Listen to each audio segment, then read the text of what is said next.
Hello BookTube, it's Amy and I'm here with a tag video. I can't remember the last time I did a tag video, so I thought I would crack open a cider and sit down and film this tag that's been making the rounds. This is the Bookish Pet Peeves Tag, which I believe was created by Alan from Big Hard Books and Classics, and it's, as I said, been making the rounds here, and it's just a list of very simple bookish habit related questions. And the first is asking about audiobooks. Do you use or read along with audiobooks? And I guess the answer to that is occasionally, not lately, sometimes. I have no objection to audiobooks. In fact, I've had an Audible subscription on and off. I've enjoyed things like The Secret History by Donna Tartt and Robert Louis Stevenson's Treasure Island, Daniel Defoe's Robinson Crusoe. Titles like that on audiobook over the past couple of years. Often, if I'm headed out for, a long walk by myself, I will put on an audiobook. I haven't been doing that a lot lately, and so I don't actually have an audiobook on the go right now, but as I said, no objection to audiobooks in and of themselves. Then we have question 2. Do you utilize your local library? Now the answer to this is no, but once again, no objection to local libraries. I just don't happen to use mine. One, the nearest branch is a little farther away than I would like to go just, on a regular basis.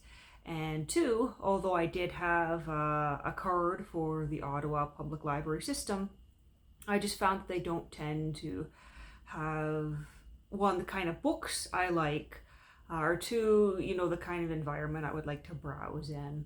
It's a very different experience than the kind of public libraries I grew up in, just in terms of scale. And I guess it's just the difference between, a small town, one-room public library and a big city library.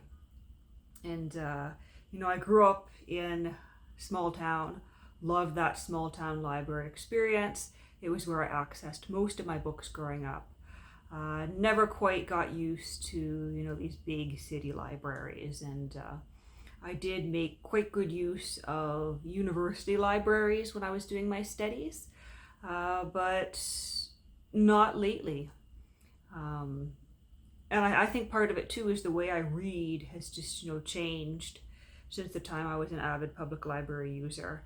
I've gotten into the habit of wanting a book to feel a certain way, and it's not going to feel a certain way if it's covered up in all sorts of cellophane and wrappers and there's barcodes all over it.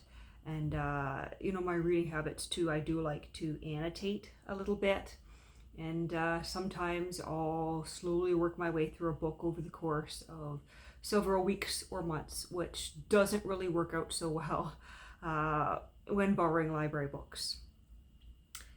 Question 3, do you DNF books? And once again, my answer to this isn't going to be, perfectly clear.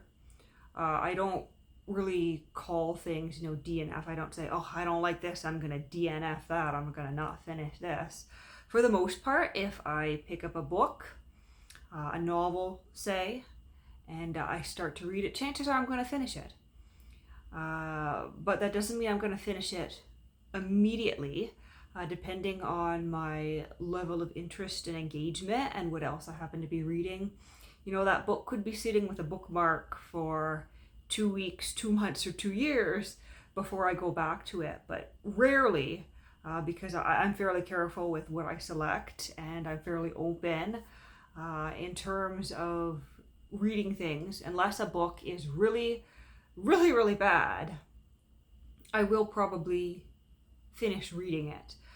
Whether I liked it in the end or not, or found value in it, that's one way or the other. But for the most part, I don't, DNF things on a regular basis. I will sort of utilize my skimming method if, a book isn't that great, or if I'm not interested, I'll kind of skim through, maybe not read certain passages in detail, just to figure out, if I'm going to regain my interest later on, or if there's something of value later on that I'm going to find interesting. But, it's a very, very rare occasion where I'll read, 50 pages of a book and, set it down and never return to it. That's just not how I read these days. And then we have question 4. Do you read multiple books at the same time? And the answer is certainly yes. I'm sitting here next to A Bookman's Letters by W. Robertson Nichols that I was reading aloud from this morning.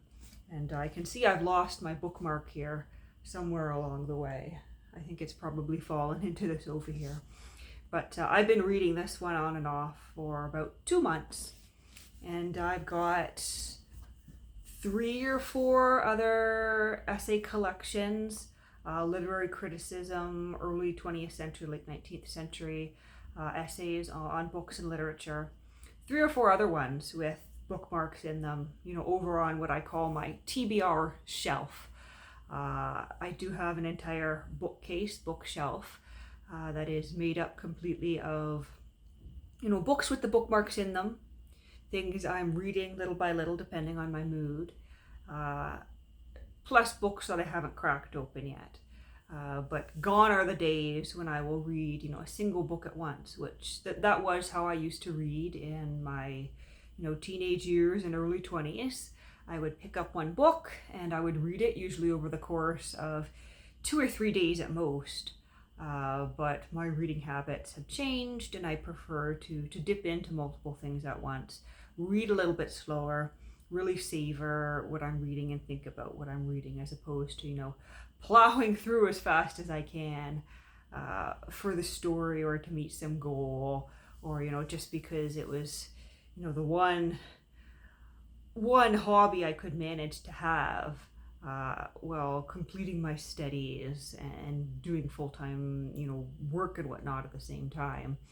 I don't feel like I need to rush to get through things anymore, because my whole life in general has just slowed down a bit more, and I feel like I don't need to, constantly be trying to grasp and get through things. Next question. Do you make time or have a specific time in your day devoted to reading? Let's set that cider out of the way. So not specifically. I read when I'm in the mood to. I read when I feel like it. It could be first thing in the morning. It could be, late afternoon after work. It could be in the evening. I don't really have, set habits. I just read when I feel like I'm in the mood to read. And so sometimes that means, spending 12 to 16 hours over the course of a weekend reading. Or sometimes that means, not picking up a book for a week and a half while I spend my time on other things. And, I'm okay with that. I don't think it's necessary for me to, keep up some sort of routine in my reading. It's not like if I don't have that routine, I'm suddenly not going to be reading anymore, because reading is so much a part of my life. This apartment is packed with books, and when the mood hits me, that's when I read. Next question. Do you dog ear books? Sometimes. Usually if it's, a cheap paperback or what we might call a new release with, that fresh, clean, cheap paper, and I don't have a bookmark on hand, I will often, dog ear that page to keep my place. With a nicer book, with an older book, never. And so, for instance, I would never dog ear this one, but I was certainly dog earing the Julia Quinn novels that I read earlier this year, after getting really into the Bridgerton series. Question 7. Do you annotate your books? Definitely, I annotate a lot. But once again, there's, sort of unclear rules. There are certain books that I will annotate and certain books that I won't. And it all depends on a combination, I guess, of the age of the book, the condition of the book, what previous owners of the book have, done within it. If a previous owner has been annotating already, if it's a library discard, if the book is battered, then I will often pick up my pen or my pencil and just go for it and put my notes right in. If it's a new release, I will also annotate it. But if it is an older, nicer book, say something that I've purposely and specifically bought, in very good condition as a first edition, I will not put a pen or a pencil anywhere near that because the goal is to keep it in that nice condition. And so my rules are fairly arbitrary and I make them up as I go. But, when I pick up a book, I assess and I decide, is this one that I feel like annotating? Is this one I don't want to annotate? And I go from there. Next question. How do you feel about spoilers? And so my friends know this, and I think, I have to watch myself sometimes because I am the kind of person who does not care about spoilers, be it in my books, my movies, my TV shows. And I know most people don't feel that way. They don't want to know what's going to happen because it ruins the story for them. It ruins the surprise. But from my perspective, depending on the work, I almost like knowing what's going to happen because I'm able to consume that text in a different way and look for the hints of what's going to get us to that point. If I know two characters are going to, fall in love, or someone's going to make a great sacrifice and die at the end of a story, then I like watching the character development throughout that text because you can begin to pick up on certain things you might not notice otherwise.